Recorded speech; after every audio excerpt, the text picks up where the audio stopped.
క్రీస్తునందు ప్రియులైన సహోదరి సహోదరులకు ప్రభువైన యేసుక్రీస్తు వారి దివ్యనామంలో శుభాలు. శరీర కార్యములు 5వ భాగాన్ని ధ్యానిస్తూ ఉన్నాము. శరీరం అనేది తన దుష్టవాంఛలతో కూడిన మానవ స్వభావంలోని పాపపూరితమైన ఒక వస్తువు.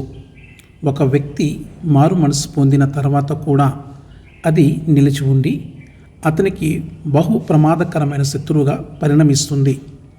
అనుకూల పరిస్థితులను బట్టి ఏదో ఒక సందర్భంలో బయటపడుతూనే ఉంటుంది. శరీర కార్యములలో ఒక అంశము అపవిత్రత. అపవిత్రత అంటే లైంగిక పాపములు, దుష్టక్రియలు, హృదయముల నుండి వచ్చే దుష్ట తలంపులు, ఆలోచనలు. అపవిత్రత అనే పదాన్ని సైతము ఉచ్చరించకూడదు. మీరు ప్రియులైన పిల్లల వలె దేవుని పోలి నడుచుకొనుడి. క్రీస్తు మిమ్మును ప్రేమించి పరిమళ వాసనగా ఉండుటకు మన కొరకు తను తాను దేవునికి అర్పణగాను బలిగాను అర్పించుకొనెను. అలాగుననే మీరును ప్రేమ కలిగి నడుచుకొనుడి. మీలో జారత్వమే కానీ, ఏ విధమైన అపవిత్రతే కానీ, లోభత్వమే కానీ వీటి పేరైనను ఎత్తకూడదు. అదే పరిశుద్ధులకు తగినది. ఎఫెసీయులకు రాసిన పత్రిక 5వ అధ్యాయము 1-3 వచనాలు.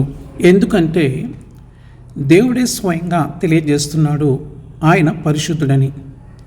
నేను మీ దేవుడునైన యెహోవాను, నేను పరిశుద్ధుడను గనుక మీరును పరిశుద్ధులై ఉండునట్లు మిమ్మును మీరు పరిశుద్ధపరచుకొనవలెను. లేవికాండము 11వ అధ్యాయము 44వ వచనము. యేసు ప్రభువారు లోకానికి సవాల్ విసిరారు.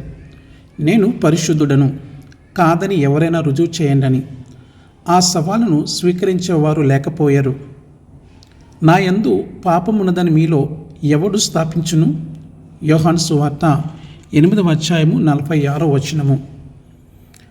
దేవుని దూతలు కూడా ఆయన పరిశుద్ధుడు అని స్తుతిగానంలో ఆలపిస్తున్నారు. వారు సైన్యములకు అధిపతికి యెహోవా పరిశుద్ధుడు, పరిశుద్ధుడు, పరిశుద్ధుడు, సర్వలోకము ఆయన మహిమతో నిండి ఉన్నదని గొప్ప స్వరముతో గాన ప్రతిగానములు చేయుచుండిరి. యెషయా గ్రంథము 6వ అధ్యాయము 3వ వచనము. కీర్తనకారుడు తెలియజేస్తున్నాడు, దేవా ఎప్పటికైనా సరే పరిశుద్ధతయే నీ మందిరమునకు అనుకూలమని. యెహోవా ఎన్నటికీ పరిశుద్ధతయే నీ మందిరమునకు అనుకూలము. కీర్తనలు 93వ అధ్యాయము 5వ వచనము. మందిరం అంటే ఏమిటో అపోస్తలుడైన పౌలు తెలియజేస్తున్నాడు. మీరు దేవుని ఆలయమై ఉన్నారనియు దేవుని ఆత్మ మీలో నివసించుచున్నదనియు మీరెరుగురా? ఎవడైనను దేవుని ఆలయమును పాడు చేసిన యెడల దేవుడు వానిని పాడు చేయను. దేవుని ఆలయము పరిశుద్ధమై ఉన్నది, మీరు ఆ ఆలయమై ఉన్నారు. 1 కొరింథీ 3వ అధ్యాయము 16-17 వచనాలు. నీ దేహమే దేవుని మందిరము. నాకు డబ్బుంది త్రాగుతా, బలముంది తిరుగుతా అంటే కుదరదు. నీవు వ్యర్థమైన క్రియలచే నీ శరీరాన్ని పాడు చేసుకుంటే దేవుడు నిన్ను పాడు చేస్తాడు. ఆయనే పాడు చేయాల్సి వస్తే ఇక విడిపించేదెవరు? గొర్రెపిల్లను బలవంతంగా బురదలోనికి త్రోసినా వెళ్ళడానికి ఎంత మాత్రము ఇష్టపడదు. పందిపిల్లను బలవంతంగా బురదల నుండి బయటికి లాగినా రావడానికి ఎంత మాత్రము ఇష్టపడదు. వీటిలో మన జీవితాలు దేనిని పోలి ఉన్నాయో మనలను మనమే పరిశీలన చేసుకుందాము. నేను పరిశుద్ధుడనై ఉన్నాను గనుక మీరును పరిశుద్ధులై ఉండుడి. 1 పేతురు 1వ అధ్యాయము 14వ వచనము. అవును, ఆయన పిల్లలముగా అట్టి పవిత్రమైన జీవితాలను జీవించగలగాలి. నీకు కలిగిన అపవిత్రత నీ కామతూరతయే. నీకు కలిగిన అపవిత్రత నీ కామతూరతయే. నిన్ను శుభ్రపరచుటకు నేను పూనుకొనినను నీవు శుభ్రపడకపోతివి. నా క్రోధమును నీ మీద తీర్చుకొని వరకు నీవు శుభ్రపడకయుందువు. ఎజెస్కేలు 24వ అధ్యాయము 13వ వచనము. సొలొమోను అత్యంత జ్ఞానవంతుడు, అత్యంత ఐశ్వర్యవంతుడు. 3000 సామెతలు చెప్పాడు. 1005 కీర్తనలు రాశాడు. వృక్షశాస్త్రము, జంతు శాస్త్రమును రచించాడు. యెరూషలేములో దేవుని మందిరాన్ని కట్టించాడు. ఇట్లా ఆయన కీర్తిని గురించి చెప్పుకుంటూ పోతే లెక్కలేనంత, చెప్పలేనంత ఉంది. బుద్ధి వివేకములు గల హృదయం నీకు ఇచ్చి ఉన్నాను. పూర్వీకులలో నీ వంటి వాడు ఒకడునూ లేడు, ఇక మీదట నీ వంటి వాడొకడును ఉండడు. నీవు ఐశ్వర్యమును ఘనతను ఇమ్మని అడుగకపోయినను నేను వాటిని కూడా నీకు ఇచ్చుచున్నాను. అందువలన నీ దినములన్నిటను రాజులలో నీ వంటి వాడొకడైనను నుండడు. 1 రాజులు 3:12-13 అయితే సొలొమోను హృదయంలో ఒక విగ్రహము పాతుకుపోయింది, అదే కామము.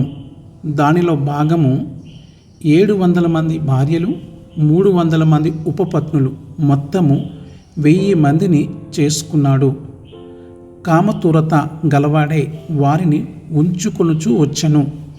1 రాజులు 11:2 వీరిని సంతోషపెట్టడం కోసము సొలొమోను కెమోసు అను మోయాబీయుల హేయమైన దేవతకును, మోలేకు అను అమ్మోనీయుల హేయమైన దేవతకును యెరూషలేము ఎదుటనున్న కొండ మీద బలిపీఠము కట్టించెను.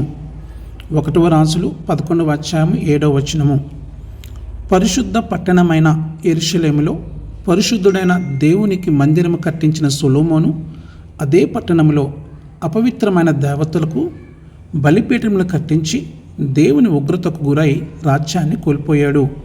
సొలొమోను రాజ్యాన్ని కోల్పోయాడు, కానీ నీవైతే ఆ నిత్య రాజ్యాన్ని కోల్పోతావు. అపవిత్రతను చంపివేయాలి. భూమి మీదనున్న మీ అవయవములను అనగా జారత్వమును, అపవిత్రతను, కామతురతను, దురాశను, విగ్రహారాధన ధనాపేక్షను చంపివేయుడి. కొలస్సీయులకు రాసిన పత్రిక 3:5 అవును, అపవిత్రతను చంపేసి పరిశుద్ధ జీవితము జీవించడానికి ప్రయాసపడదాము. శరీర కార్యములలో మరొక అంశము కాముకత్వము. కాముకత్వము అంటే మోహము, సిగ్గులేని విచ్చలవిడి ప్రవర్తన, తన కోరికల ప్రకారము నడుచుకోవడము. కామముతో కళ్ళు మూసుకుపోయాయి అనే మాటలు తరచూ వింటూనే ఉంటాము. కామము అనే శరీర కోరికలను కలిగి ఉన్న వ్యక్తి అతడు చేసే పనులు నిజంగా చాలా నీచాతి నీచంగా ఉంటాయి. అనేక సందర్భాల్లో కన్న బిడ్డలతోనే అత్యంత దారుణంగా ప్రవర్తించిన విషయాలు వార్తలలో వింటూనే ఉంటాము. జారత్వము, వ్యభిచారము, అపవిత్రతలకు ప్రధాన కారణము కామము అంటే ఆశ్చర్యపోనవసరం లేదు. కామము తీర్చుకున్నటకై నీవెంతో ఉపాయముగా నటించుచున్నావు.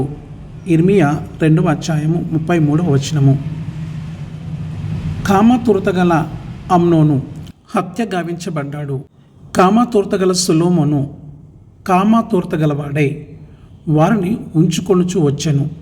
1 రాజులు 11:2 ఫలితము దేవునికి దూరమయ్యాడు, రాజ్యాన్ని కోల్పోయాడు.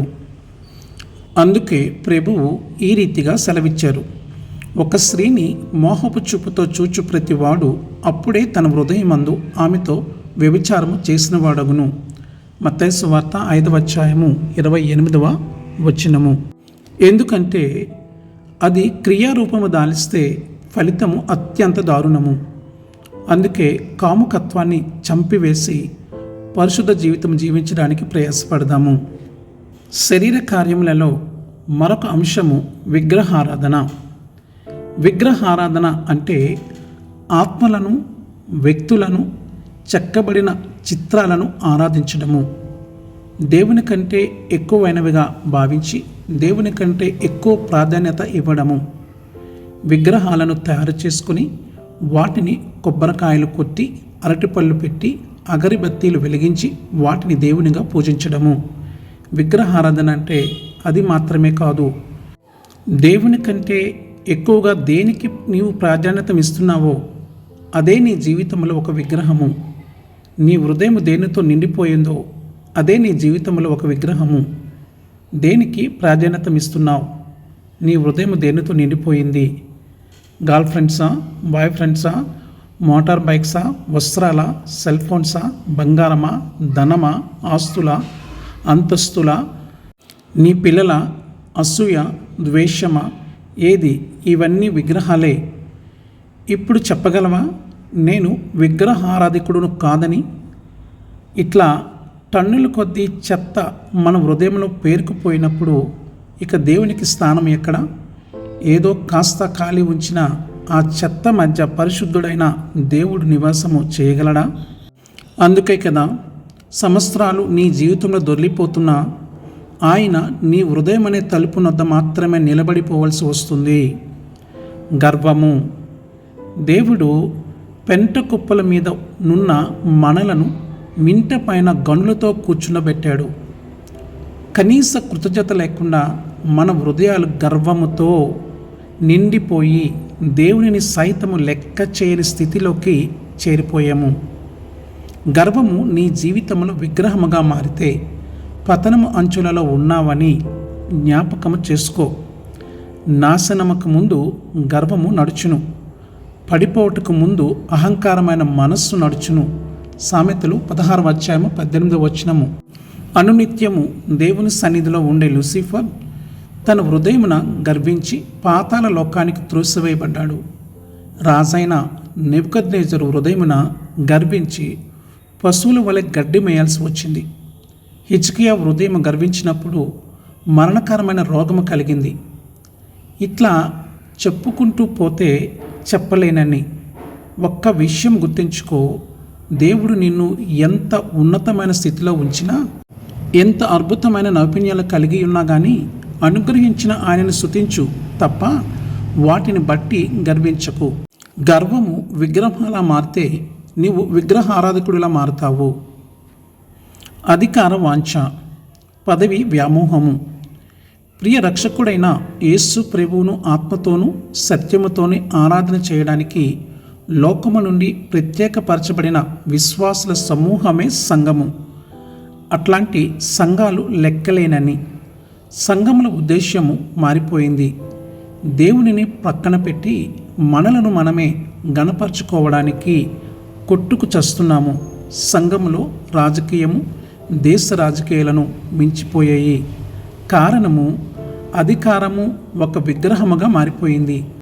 అధికారం కోసము సంఘాలు ముక్క చెక్కలవుతున్నాయి. ప్రేమకు ప్రతిరూపంగా ఉండాల్సిన మన సంఘాలు కక్షలతో కత్తులు దూస్తున్నాయి.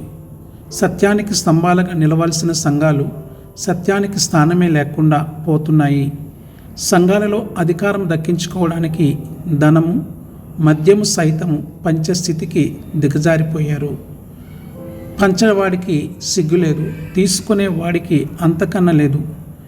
ఇది వినడానికి అసహ్యము. ఒక్క విషయం మాత్రం గుర్తుంచుకో, నీవు నిజమైన క్రైస్తవుడవైతే దేవుడు నిన్ను ఏ స్థితిలో ఉంచడానికి ఇష్టపడుతున్నాడో ఆ స్థితిలోనే ఉండు. అధికారం కోసం ప్రాకులాడవద్దు, ప్రాకులాడే వారికి ప్రోత్సహించవద్దు.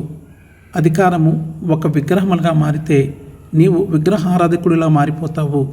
శరీర కార్యములలో మరొక అంశము అభిచారము. అభిచారము అంటే మాంత్రిక విద్య, ప్రాతాత్మల పూజ, గారడి, దెయ్యాలను ఆరాధించడము, ఆధ్యాత్మిక అనుభవాల కొరకు మాదక ద్రవ్యాలు వాడడము, దురాత్మ శక్తులను స్వాధీనపరుచుకొని సహజ విరుద్ధమైన క్రియలు జరిగించడము అనాది కాలంగా వస్తూనే ఉంది.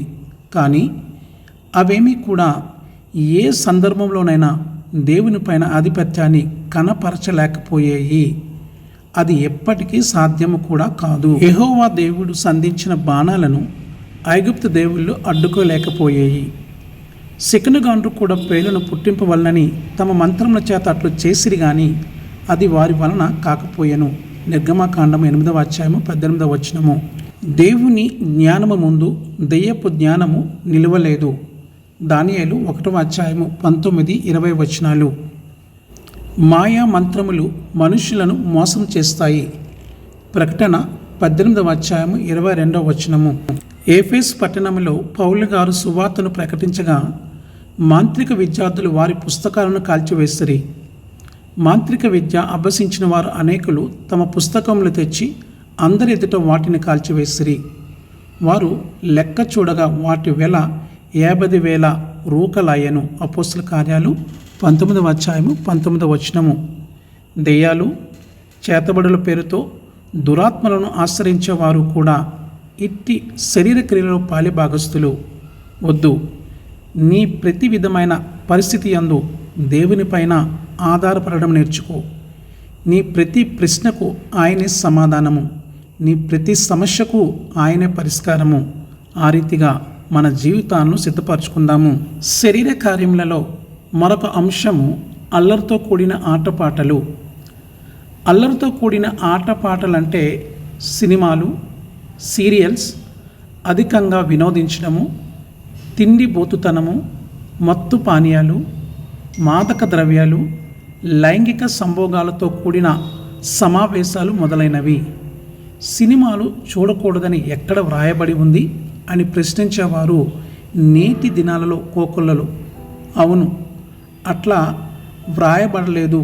బైబిల్ వ్రాయబడే దినాలకు సినిమాలు లేవు కాబట్టి దానిని ప్రత్యక్షంగా వ్రాయవలసిన అవసరం లేకపోయింది. కానీ ఒక్క విషయము, పరోక్షంగా అవన్నీ అల్లరితో కూడిన ఆటపాటలలో చేర్చడం జరిగింది. సినిమా అనేది నటనతో నిండి ఉంటుంది. నటన అనగా వేషధారణ. ఆయన వేశ్యనైనా క్షమిస్తాడు కానీ వేషధారిని క్షమించడు. సినిమాల్లో శృంగార సన్నివేశాలుంటాయి. శృంగారం అనేది భార్యాభర్తల మధ్య రహస్య ప్రక్రియగా ఉండాలనేది దేవుని చిత్తము. కానీ సినిమాలు ఆ రహస్య ప్రక్రియలను బహిరంగముగా అనేక మందికి చూపి వ్యభిచారపు ఆలోచనను మనుషులలో రేకెత్తిస్తుంది. సినిమాలో హింసాత్మకమైన దృశ్యాలు, పోరాట సన్నివేశాలు ఉంటాయి. ఒక మనిషి ఇంకొక మనిషిని హింసించడము, కొట్టడము, చంపడము, అటువంటివన్నీ సినిమాలో కనబడతాయి. అన్యాయం చేసిన వాడికి కొట్టవచ్చు, తన్నవచ్చు, చంపవచ్చు అని సినిమా బోధిస్తుంది. కానీ ఇది యేసయ్యకు వ్యతిరేకము. నిన్ను వలె నీ పొరుగువారిని ప్రేమించుము అని చెప్పిన యేసయ్య తన్ను హింసించిన వారిని క్షమించాడు. ఇట్లా చెప్పుకుంటూ పోతే చెప్పలేనన్ని లెక్కలేనని ఉన్నాయి. చాలామంది సినిమాలు చూడకూడదు కానీ సీరియల్స్ చూసినా ఏమీ కాదు అని వారికి వారు సర్ది చెప్పుకుంటారు. అయితే ఒక్క విషయము, సినిమా అయితే 3 గంటలకు అయిపోతుందేమో కానీ ఈ సీరియల్ అయితే 3 సంవత్సరాలైనా సమాప్తం కాదు. వీటికి అలవాటు పడిన నీవు శరీర కార్యాలనే నెరవేర్చుతున్నావనే విషయం ఎట్టి పరిస్థితుల్లోని మర్చిపోవద్దు. తాగి తందనాలాటము, డబుల్ మీనింగ్ డైలాగ్స్ మాట్లాడము, శరీర వాంఛలను రేకెత్తించే పదజాలము, ఇవన్నీ అల్లరితో కూడిన ఆటపాటలే. శరీర కార్యం ఏదైనా నిన్ను దేవుని నుండి దూరం చేసి లోకానికి మరింత దగ్గర చేస్తుంది. లోకము దాని ఆశలు గతించిపోతాయి. ఆయన చిత్తాన్ని జరిగించే వారే స్థిరంగా నిలుస్తారు. అల్లరితో కూడిన ఆట పాటలు వీడి దాని స్థానంలో క్రీస్తు ప్రేమను నింపుకొని సమాధానకరమైన జీవితాన్ని జీవించడానికి ప్రయాసపడదాము. ఆ రీతిగా మన జీవితాలు సిద్ధపరచుకుందాము. అట్టి కృప దేవుడు మనకు అనుగ్రహించును గాక.